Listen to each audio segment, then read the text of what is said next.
जय हिंद दर्शकों, मैं हूं जितेंद्र दीक्षित। जितेंद्र दीक्षित स्टोरीज में आपका स्वागत है। दर्शकों, फिल्म स्टार सलमान खान अपनी फिल्मों के अलावा कई ऐसे कारणों से भी चर्चा में अक्सर रहते हैं जो कि फिल्मों से जुड़े हुए नहीं होते। मसलन कभी किसी विवाद में फंस जाते हैं, किसी आपराधिक मामले में फंस जाते हैं, कभी उनकी गिरफ्तारी हो जाती है या कभी कुछ ऐसा ट्वीट कर देते हैं या बोल देते हैं जिस पर विवाद हो जाता है। यह कहानी है 28 सितंबर 2002 की। मैं उन दिनों आज तक न्यूज चैनल में काम किया करता था और 28 सितंबर 2002 की सुबह करीब 5:30-6 बजे के आसपास तब हमारे फिल्म रिपोर्टर हुआ करते थे मनीष दुबे। उनका अचानक मेरे मोबाइल पर फोन आया और वो बड़े ही चीखते हुए बोले कि सलमान खान ने कार एक्सीडेंट कर दिया है यार, जल्दी चेक करो, बड़ी खबर हो गई है। मैं नींद में था, लेकिन जो बात मनीष दुबे ने कही उसके बाद नींद उड़ गई। और फिर मैंने जो बांद्रा इलाका बताया था मनीष दुबे ने कि बांद्रा में कहीं पर किया है, तो जो बांद्रा के डीसीपी थे विपिन कुमार सिंह, मैंने उनको फोन किया तो उन्होंने भी कहा कि हाँ, उनके पास में भी ऐसी खबर आई है कि बांद्रा पुलिस स्टेशन के पास ही एक बेकरी है, वहां पर सलमान खान ने अपनी लैंड क्रूजर कार से एक्सीडेंट कर दिया है और उसमें कुछ लोग घायल हुए हैं और वो खुद भी स्पॉट पर जा रहे हैं, पुलिस थाने जाएंगे और वहां से स्पॉट पर जाएंगे। तो मैंने अपने कैमरामैन को फोन किया जो बोरीवली में रहता था, उसको तुरंत बांद्रा पुलिस थाने आने के लिए कहा और मैं भी अपनी मोटरसाइकिल पर बांद्रा पुलिस स्टेशन निकल गया। वहां पर जब मैं पहुंचा तब तक मेरा कैमरामैन भी आ गया था और डीसीपी विपिन कुमार सिंह भी वहां पर पहुंचे थे और तब तक में उन्होंने पूरे मामले की जानकारी ले ली थी। पुलिस थाने के सामने वो लैंड क्रूजर कार खड़ी थी जिसमें कि सलमान खान सवार थे, उसे चला रहे थे और जिससे कि एक्सीडेंट हुआ था।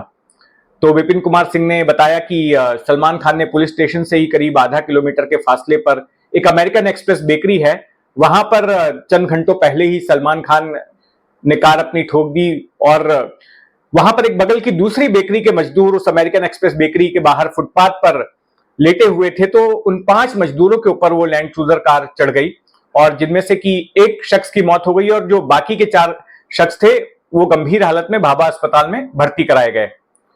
तो मैंने विपिन कुमार सिंह का इंटरव्यू किया और उसके बाद मैं मौके पर पहुंचा जहां पर ये हादसा हुआ था। तो देखा कि वहां पर सब जो नीचे फुटपाथ थी वो टूटी पड़ी थी, खून से सनी हुई थी, मिट्टी में खून लगा हुआ था और वहां से फिर मैंने वॉक थ्रू किया। सलमान खान के खिलाफ लापरवाही से गाड़ी चलाने का मामला दर्ज किया मुंबई पुलिस ने, लेकिन सलमान खान का पता नहीं चल रहा था कि वो कहां पर हैं। उनका फोन स्विच ऑफ आ रहा था, घर पर भी नहीं थे और जब मैंने खबर ब्रेक की उसके बाद में तमाम न्यूज चैनल के लोग बांद्रा पुलिस थाने और मौके पर पहुंच गए। वो भी वैन्स की लाइन लग गई वहां और फिर सभी ढूंढने लग गए सलमान का वर्जन जानने के लिए, उनका पक्ष जानने के लिए कि आखिर उस रात को हुआ क्या था। लेकिन सलमान खान कहीं पर मिल नहीं रहे थे। बताया गया कि वो किसी राजनेता के घर पर थे और फिर दोपहर के वक्त सलमान खान ने खुद को सरेंडर किया बांद्रा पुलिस थाने के सामने और 950 रुपए की जमानत उन्हें मिल गई। कुछ देर में ही वो पुलिस थाने से छूटकर बाहर भी आ गए, आजाद हो गए।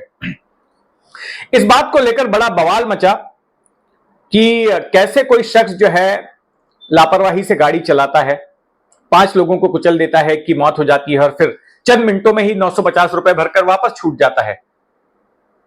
तो एक अप्रोर हुआ, एक जनाक्रोश सामने आया। मीडिया ने भी सरकार की काफी खिंचाई की। उस वक्त गृह मंत्री छगन भुजबल थे, उन पर भी काफी दबाव पड़ा और फिर 3-4 दिनों में सरकार ने फैसला लिया कि सख्त धाराओं के तहत सलमान खान को वापस गिरफ्तार किया जाएगा। आईपीसी की धारा 304 पार्ट 2 के तहत गैर इरादतन हत्या, culpable homicide not amounting to murder, इस चार्ज के तहत सलमान खान फिर से गिरफ्तार कर लिए गए। तीसरे-चौथे दिन ही उनकी पुलिस ने रिमांड ली और रिमांड खत्म होने के बाद उनको थाने जेल भेज दिया गया। थाने जेल में करीब वो 20-21 दिनों तक रहे। तो ये कोई पहला मामला नहीं था जिसमें कि सलमान खान इस तरह से फंसे। हालांकि इस मामले में बाद में निचली अदालत में जो ट्रायल कोर्ट था उस मामले में सलमान खान को सजा सुनाई गई थी, उनको दोषी पाया गया। लेकिन बॉम्बे हाईकोर्ट ने उसी साल 6 महीने के भीतर ही उनकी अपील पर उनको बरी कर दिया और कहा कि सलमान खान के खिलाफ कोई सबूत नहीं है। तो एक कहावत मुझे ऐसे में याद आती है, गोस्वामी तुलसीदास जी ने रामचरितमानस में लिखी थी, समर्थ को नहीं दोष गोसाई। तो जो समर्थ है वो दोषी नहीं होता, ये एक तरह का व्यंग भी था। तो यहां पर भी सलमान खान जैसे शख्स जो कि करोड़ों में खेलते हैं, बड़े से बड़े उन्होंने टॉप लॉयर्स हायर किए, वकील हायर किए, और उनको बड़ी ही जल्दी न्याय मिल गया, बहुत जल्दी इंसाफ मिल गया कि ट्रायल कोर्ट उन्हें दोषी करार देता है और 6-7 महीने में ही बॉम्बे हाई कोर्ट उन्हें आजाद कर देता है, बरी कर देता है। जिस रफ्तार से उन्हें न्याय मिला वो वाकई में चौंकाने वाला था।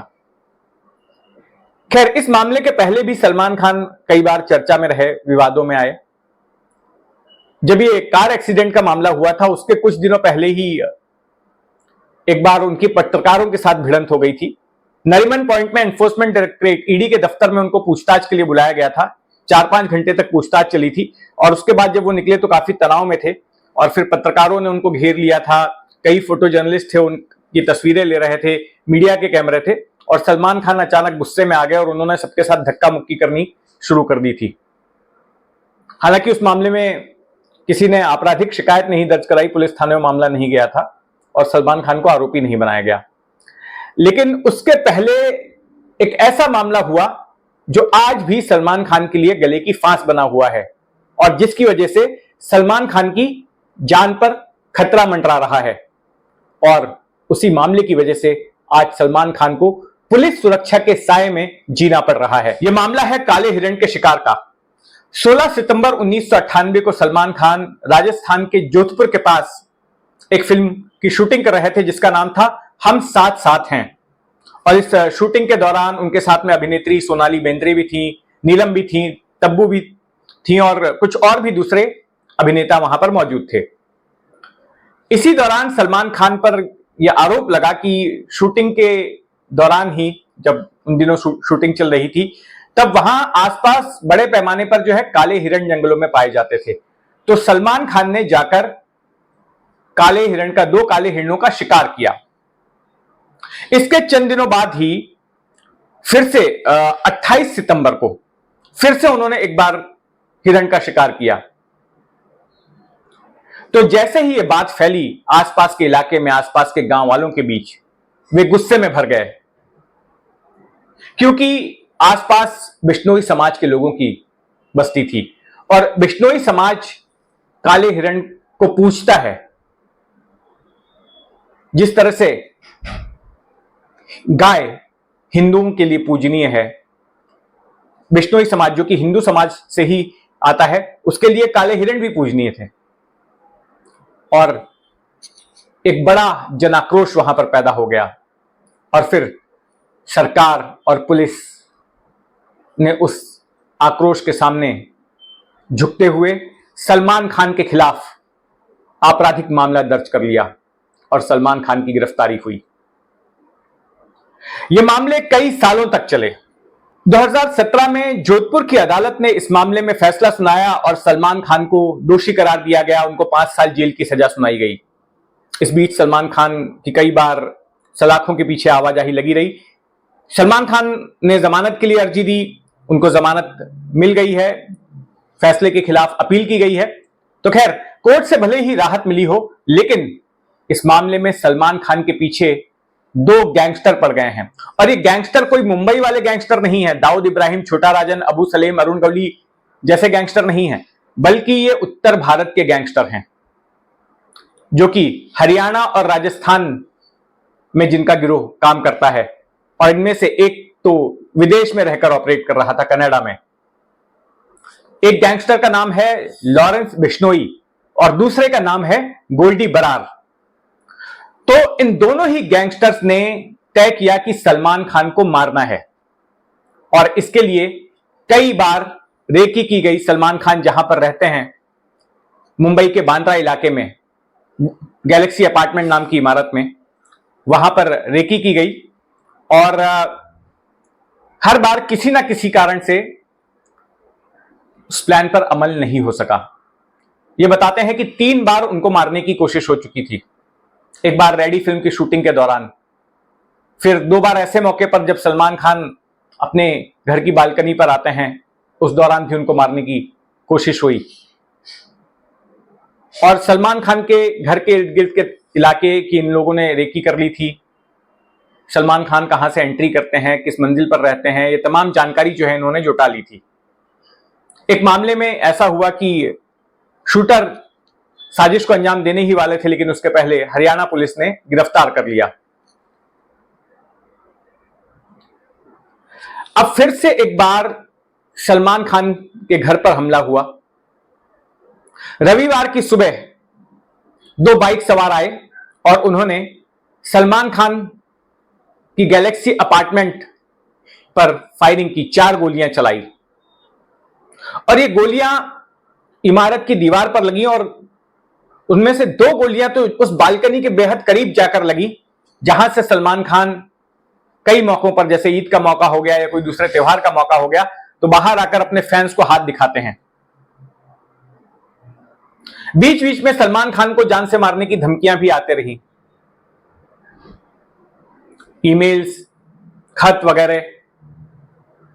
और मुंबई पुलिस ने अपनी रिपोर्ट में यह पाया कि वाकई में सलमान खान की जान को खतरा है, उनको खत्म किया जा सकता है, और इसलिए मुंबई पुलिस ने अपनी ओर से वाई कैटेगरी की सिक्योरिटी सलमान खान को दे रखी है। लेकिन अब इस ताजे मामले ने फिर से एक बार हड़कंप मचा दिया है और अब मुंबई पुलिस के लिए चुनौती है कि उन 2 शूटरों को पकड़े जिन्होंने की आकर सलमान खान के घर के बाहर फायरिंग की, और साथ ही इस साजिश के मास्टरमाइंड तक भी पहुंचे। हालांकि जब मैं इस वीडियो को बना रहा हूं तब तक किसी गिरोह ने जिम्मेदारी नहीं ली थी सलमान खान को मारने की साजिश की। हालांकि शक बिश्नोई पर ही जा रहा है, लॉरेंस बिश्नोई गैंग पर। तो दर्शकों, ये कहानी आपको कैसी लगी कमेंट बॉक्स में जरूर बताइएगा, और इस जैसे तमाम किस्से कहानियों के लिए जुड़े रहें जितेंद्र दीक्षित स्टोरीज के साथ। जय हिंद।